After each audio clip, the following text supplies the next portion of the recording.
For example number 3, we're going to sketch the function h of x is equal to x plus 3 cubed.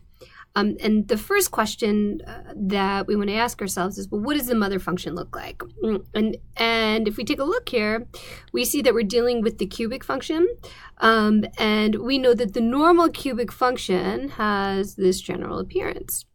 And now we're going to add to it the transformation. So not only do we have a cubic function, but we have a cubic function that has 3 added to the inside of the function. So that means we're going to draw a picture of the cubic function that's been shifted to the left 3 units. So normally, I'll draw the pink for what the kind of normal function looks like. It looks like this.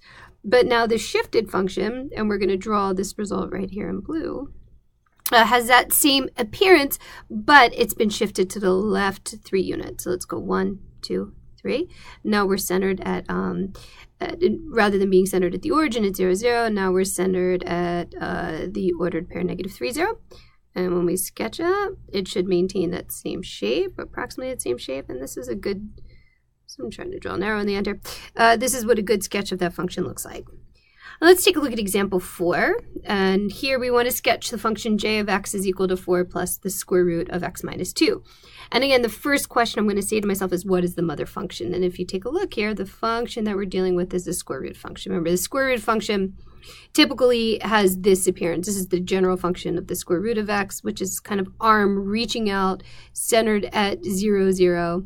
The domain is restricted. The x values go from 0 to positive infinity.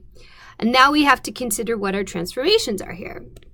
So we do have 2 transformations. Transformation number 1 is we're going to pick up this function and move it to the right 2 units. So right 2 units, because we're subtracting 2 from the inside of the function.